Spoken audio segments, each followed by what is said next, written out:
Hey, everybody. Welcome back to the Talk We Never Had. I'm your host, Jenna. I'm the co founder of Learn Mobo, a sex education platform. And I bring guests on to talk about how they reflect on the sex education that they received. Today, I'm joined by my friend Sarah, who's pregnant. Hey! Yes, 22 weeks this week. So I'm a little more than halfway there. Wow. How do you feel? I'm feeling amazing. Like this is the most normal I've felt in my body since becoming pregnant because at first it's like the shock and then depending on you and your body, it's all different. You can get sick, nauseous, throwing up, headaches, all of the above. Mhm. And so I feel like now that I'm in the midst of my second trimester, I have more energy, more appetite, not as nauseous about things or people. And so it's cool to have what feels like normalcy back, but my body though is visually and physically different. So, anyways, it's been great. What has that transition been like? I mean, I remember like a week after you were pregnant, you were like, I feel my body changing. Like I can feel it all happening in so many different parts. Yeah, I know. I think that when it comes to when you're not pregnant, you hear and learn about hormones and your cycle. Well, your cycle goes away when you're pregnant, but you're getting like this surge of hormones. And I was actually just talking to Ted about this, my husband. I am way more giggly and I laugh and I feel like my laugh and even has changed and Mm. but then I just feel more soft and I feel things more and cry, looking at a TikTok or a movie or a show. So there's the emotional element of it when it comes to your hormones and then I've been feeling flutters and kicking because the first trimester it doesn't feel real because you're not having those sensations in your stomach and then you're depending again everybody's different, everybody's body's different, but you might not be showing initially in second trimester it's just more obvious and so I feel like I've been able to embrace it more where there's this pressure in the first trimester to hide it because you don't know what's going to happen. That's so exciting. That's so cool to like go through that experience and just be experiencing something that's just like so totally different than anything you've ever experienced before. Exactly. It's brand new. I'm literally learning as I go. Well, speaking about learning, when I was doing early testing of Learn Mobo, we had this like pregnancy and prenatal lesson, and it was all about like pregnancy prevention, like what's the pregnancy timeline, and understanding, what is pregnancy, how does it work. And I tested it with a variety of different people, and one of the people I tested it with was like this young, like 20 something young adult who was pregnant. And she was going through it, and she was like, I remember her feedback was just like, I can't believe like I don't know any of this. I mean, I feel like I always hear about like parents reading all the books and like doing all this kind of stuff. Like how are you sort of navigating that space? Totally. When I was thinking about chatting with you, I was reminded of I don't know if this is common in public school districts, but I went to public high school and I remember watching this live birth video, this real video of this woman giving birth to a baby. And I remember just being so scared and confused. And it just was really shocking to see and traumatizing as a high schooler to see a woman give birth.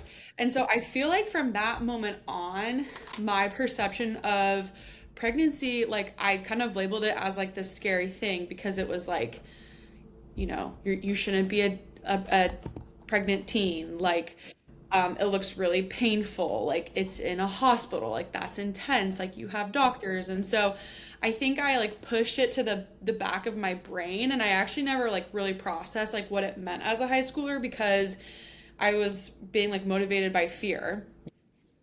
And then I am not a huge reader, but I am really into pop culture. And so I think I have formed a lot of my understanding and learnings about pregnancy through consuming social media, television, whether it's watching Teen Mom on MTV growing up and then like driving that fear element, or like watching the Kardashians and seeing them get like the best medical care possible. Like there, I feel like there's it painted this like spectrum of like what it really means to be pregnant, and I think that can make you feel really lost and like not know where to turn to like to learn and like feel like you're equipped with resources.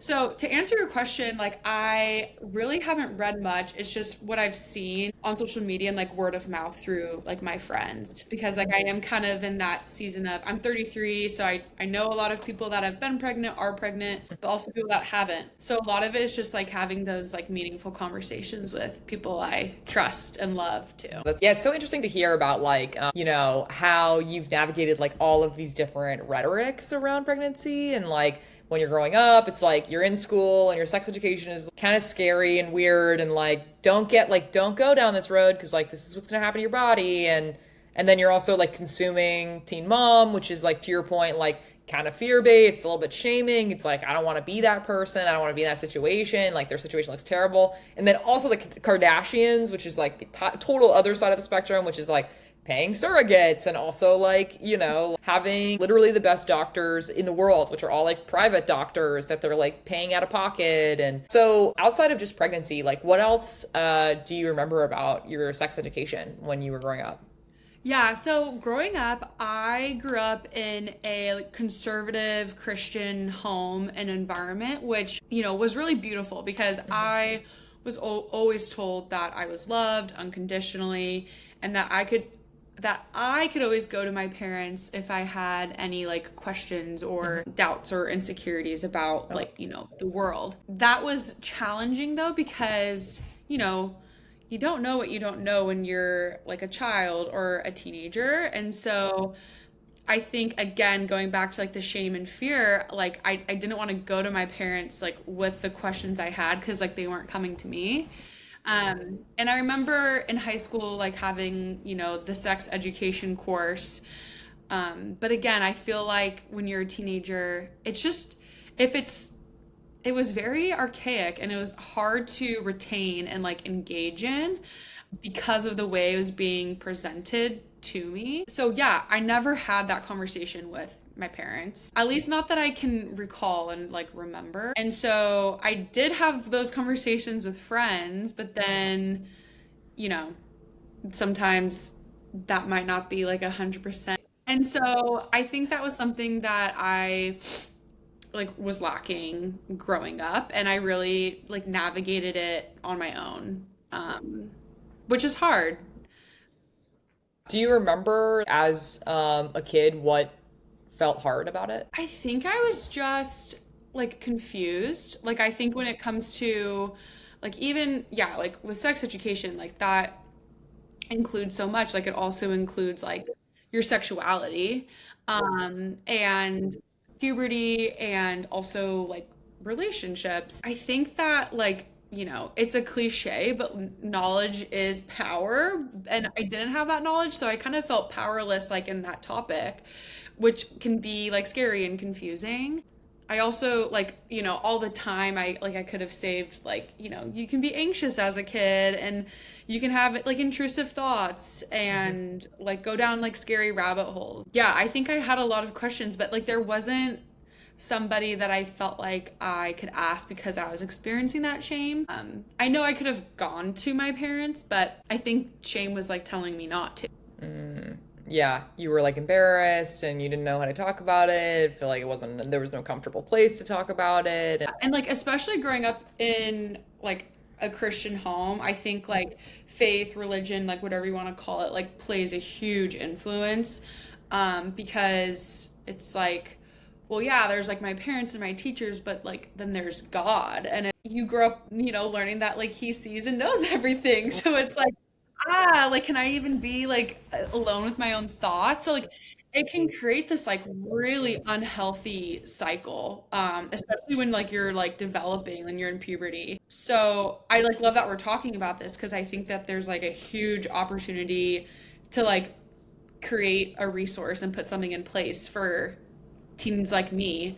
Um, or my and I love my parents, but like my parents probably never told them how to have this conversation, you know? So it's no fault of their own. Like yeah, that's what I have always felt too, is it becomes like a generational problem because you never learned anything, and so you don't really know how to approach it. And especially nowadays, it's like you're saying, you were looking at things that you were consuming, which was like MTV and the Kardashians, which were like really prominent during that time, and then nowadays it's like I think MTV rebranded Teen Mom to now be another like teen pregnancy show. I forget what it's called. I saw it the other day on TikTok. So like same thing, different, different name. And then Kardashians are still around. But then yeah, you have like TikTok and you have AI and you have all these other influences that ultimately, to your point, it's like kids are curious in some capacity, or at least are like thinking about the topics. And so as they're processing all this external information, it's like they're thinking, okay, maybe this is how it's supposed to work or how it's not supposed to work, and all those different things. Yeah, I love what you said about being motivated by fear, because I feel like that is such a theme across different approaches to different sex education, which is like, okay, let's just scare them out of actually wanting to ever have sex or like think about sex or all these different things. And you create all these dumb myths. Like I remember I had a friend who like literally still believes that you can get an STI from sitting on a public toilet. No, Jenna, totally. Yes, that was me. Or like even like like you could get pregnant from like a hot tub or like, you know, there's just so many myths that are out there and like not even in like the US, like all over the world. Like there's just these crazy like myths that like are that people think about when it's like sex education and or just sex in general. Yeah, people fill the space all the time with false information or things that they just are so innately biased about, or don't realize that like what they're saying is so biased, or like just, per their own experience. Yeah, I mean there's myths everywhere. And you see it with like podcasters.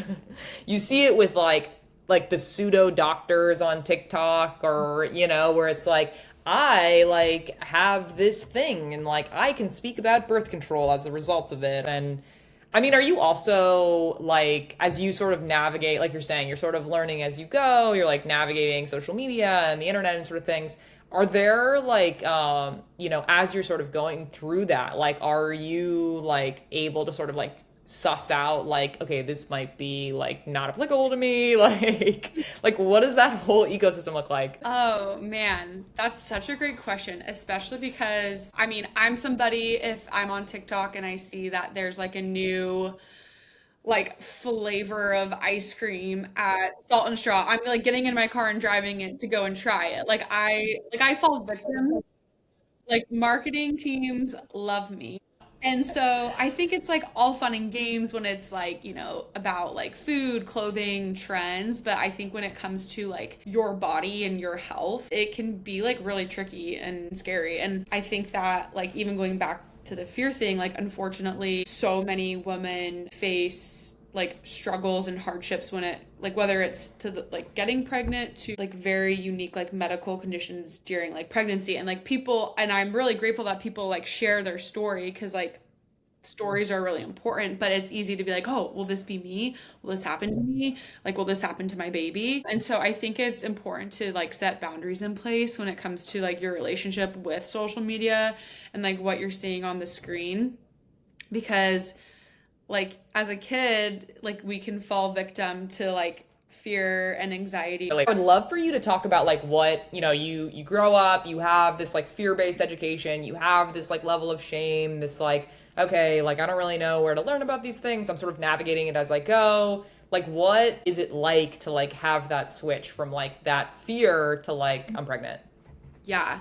You know, growing up, I was like, oh, I never want to have to take a pregnancy test. Like it's this like weird foreign object and like you pee on it and like I never want to have to like buy those things. And then I met my now husband and then we just got married this past September, but up until then it was like oh, I hope we're not pregnant. Like I hope this test, says not pregnant and like we're human and things happen. And so, like, there were definitely times where I took a test and thought to myself, like, I hope this doesn't say pregnant.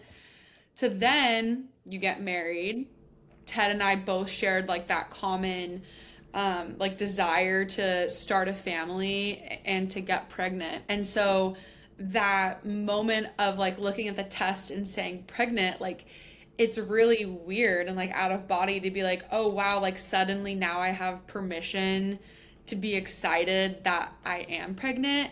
And Ted and I are very grateful for the fact that we were able to get pregnant pretty quickly. Um, and so, kind of along the same vein, I remember feeling actually like a lot of guilt that I was able to get pregnant so fast. And I even felt, I keep using the word shame, but I felt shame to like share it with people I knew in my life that like had been struggling for some time to get pregnant or had to, turn to extra support like through IVF. Like it's just it's so weird how it's a flip of the switch. You go from like hopefully this says not pregnant to then one day saying it is pregnant. And then for me in my story, it said pregnant and I was like, "Oh my gosh, whoa, this happened quick. I don't know if I'm ready.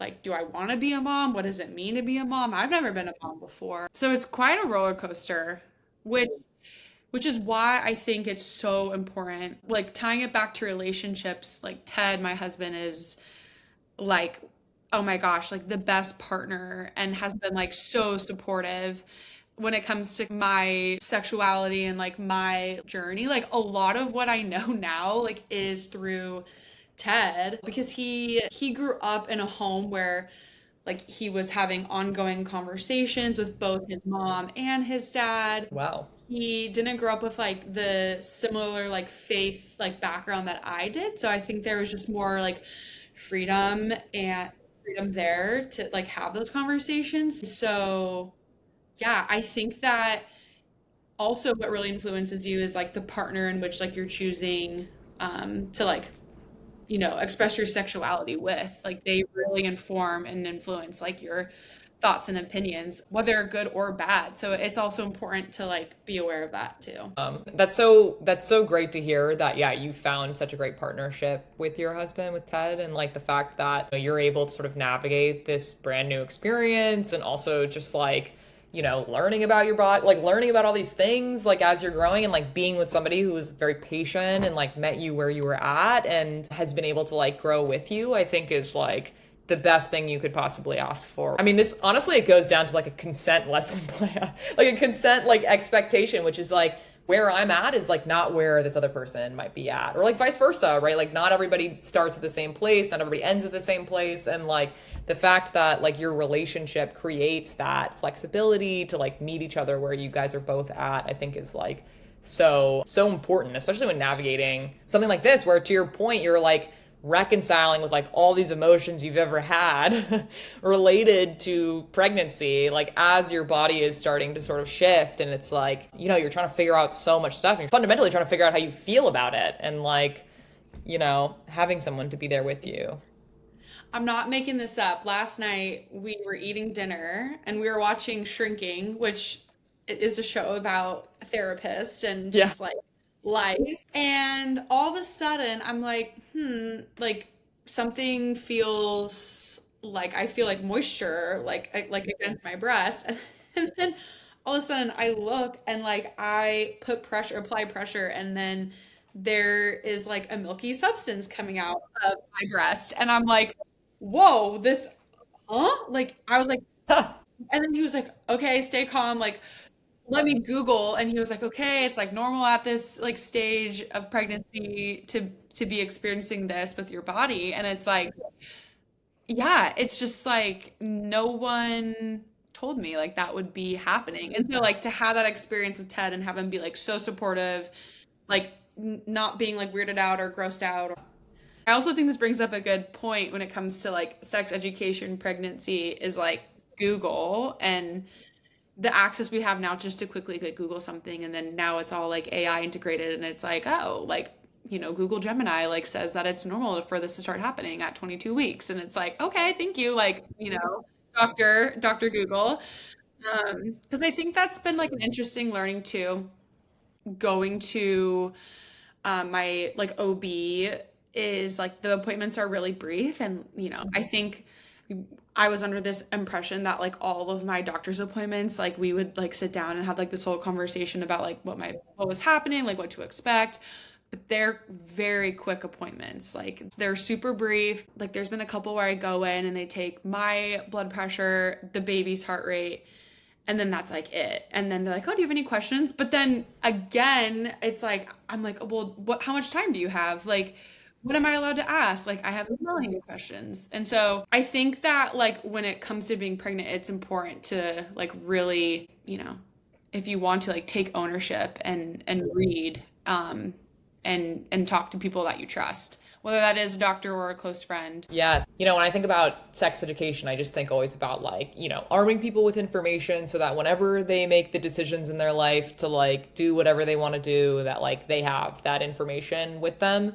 And it's so interesting that like so much of, whether it's sex education or even like abstinence only education, right? Like the whole thing is like having a baby. Like that, like everybody's like having a baby is like it's like when you look at abstinence only, it's like that's the pinnacle. That's what you want to do. You want to be married. You want to have a baby. Like that's the sort of thing. And then ultimately, it's like then you're here, and it's like wait a minute, like I have not been given any of this information. My doctor is not really helping me, and like ultimately, to your point, it's like you have to take control yourself to navigate it. I know midwives are also to like help people through that experience, but is it also sort of like I guess to educate in that way? Okay, yeah. So I'm glad you brought that up. So actually, technically, I'm only seeing like a midwife. Oh, I okay. used OB because like I knew like the majority of people listening will probably have heard of that term. I feel like sometimes when people hear the word midwife,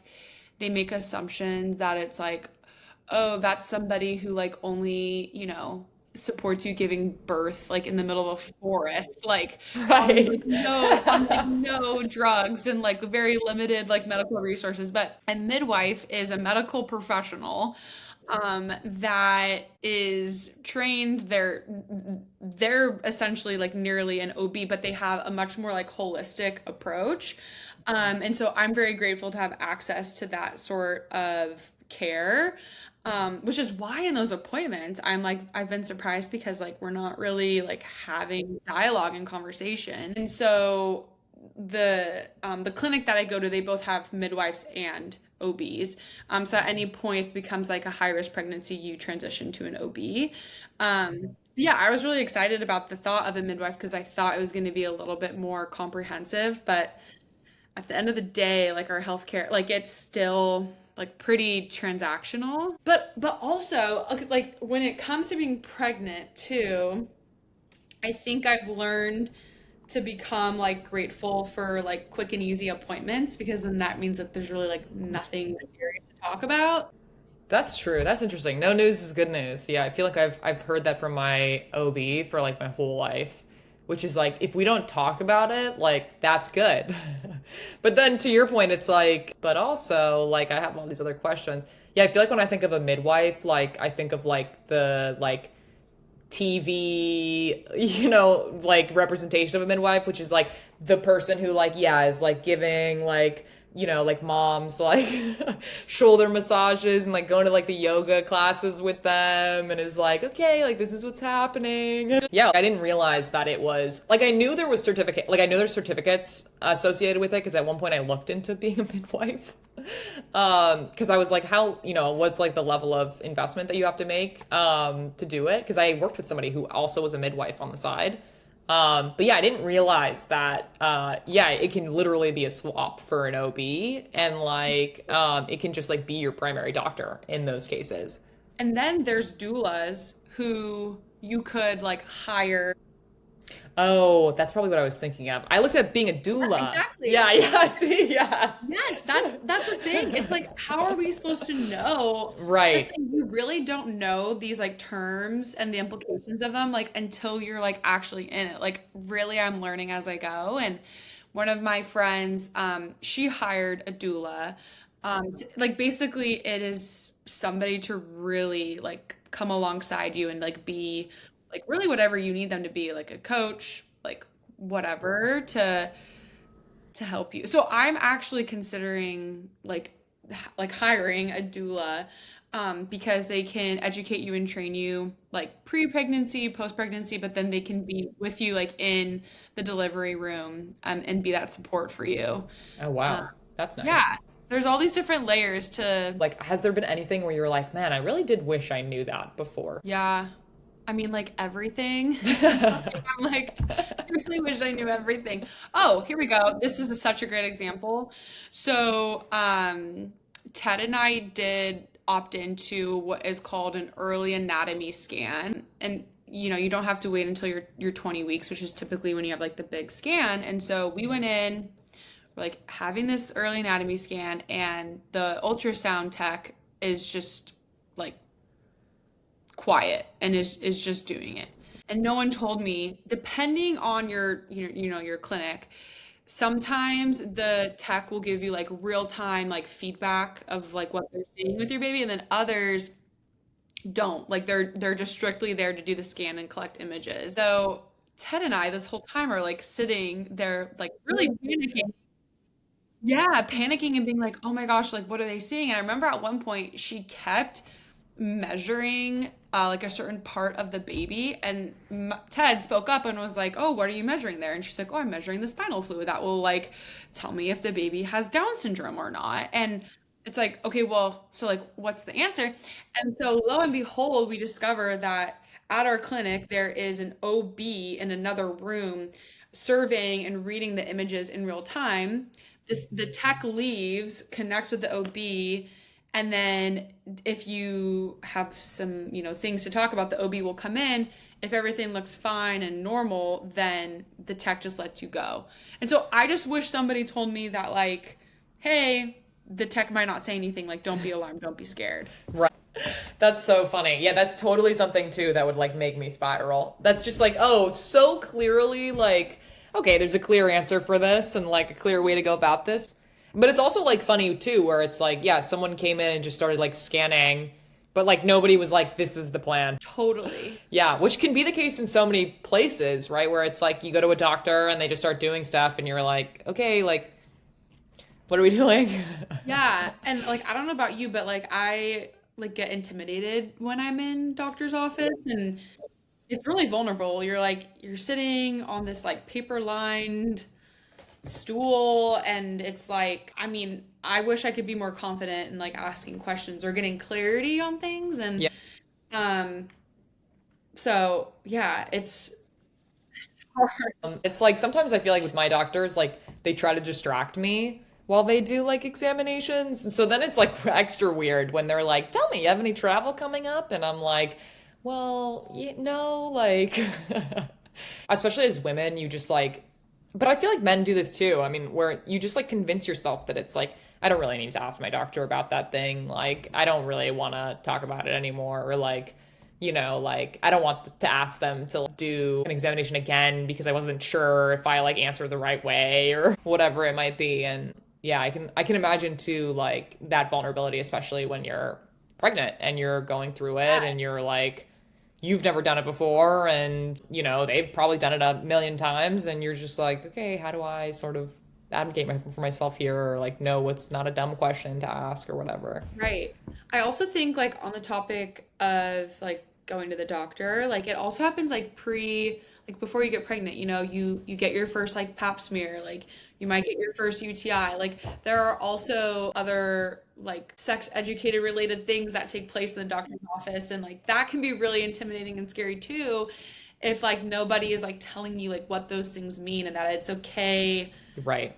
it's okay if like you get a UTI. Like it's no indication of you. It doesn't mean that like you're dirty or like, not doing something correctly. Like I think it's important to like have that knowledge too of like what you can talk about like with your doctor.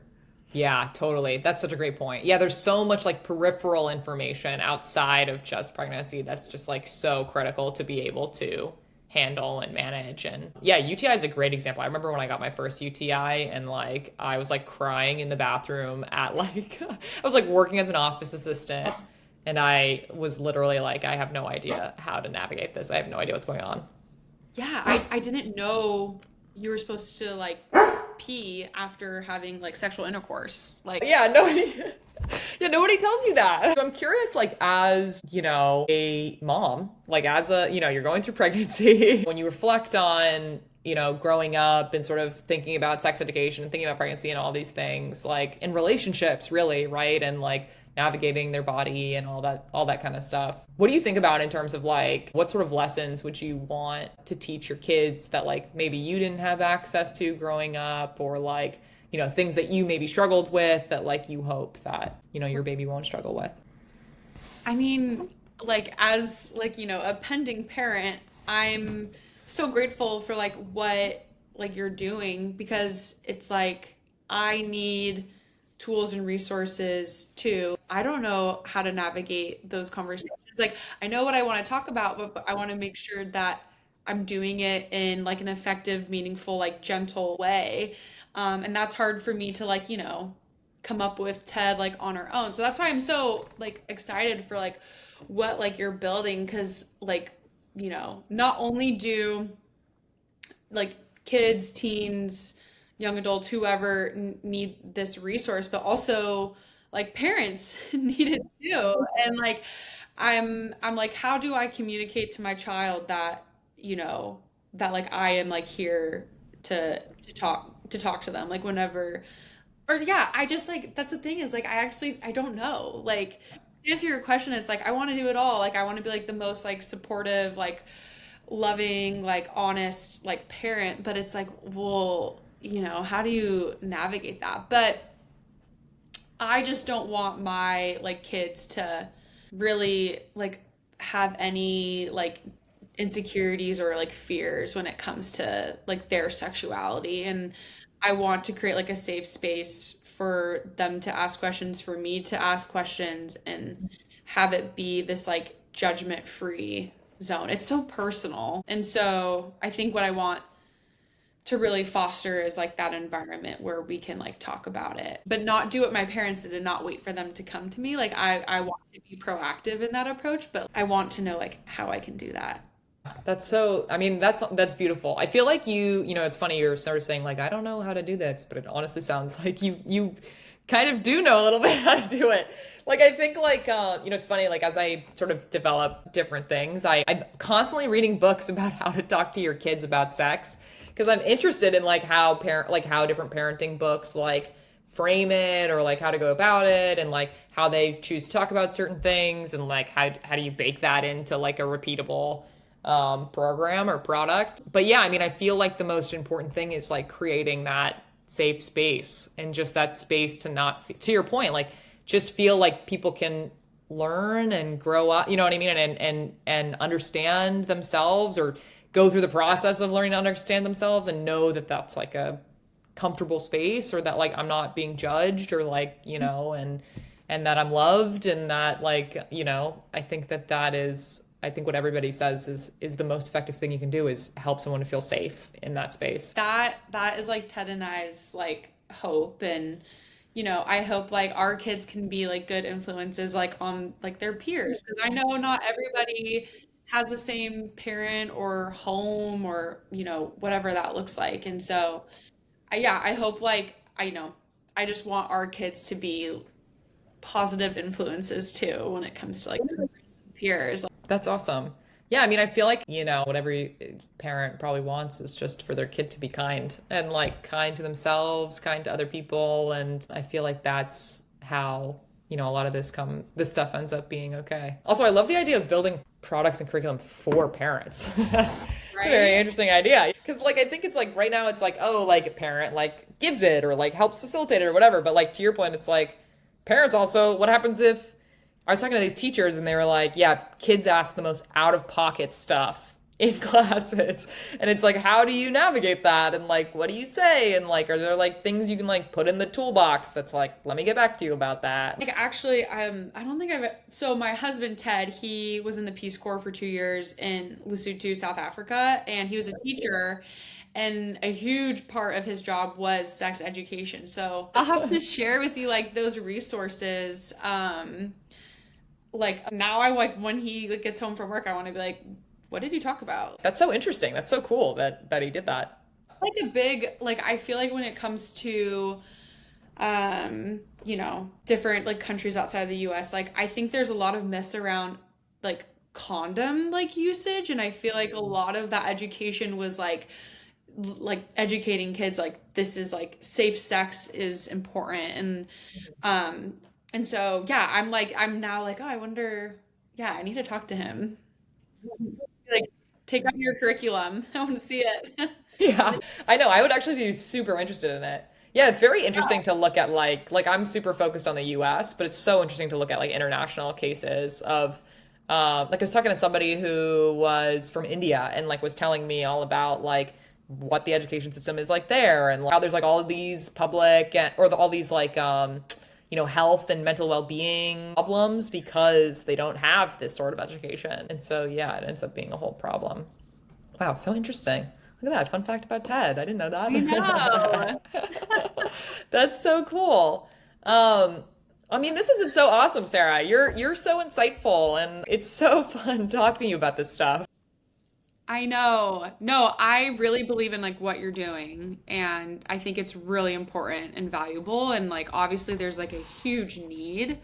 And so I'm just really excited that somebody is being brave enough to like take it on. Like it's not, I mean, talk about, I mean, full circle moment. Like I'm sure you probably have, like doubts and insecurities and fears like building this out because of how people will judge it. And like, like the old phrase, like, don't fix it if it's not broken. Well, clearly it is broken. And so like we need people like you to pioneer this and help. So, Oh, thank you, Sarah.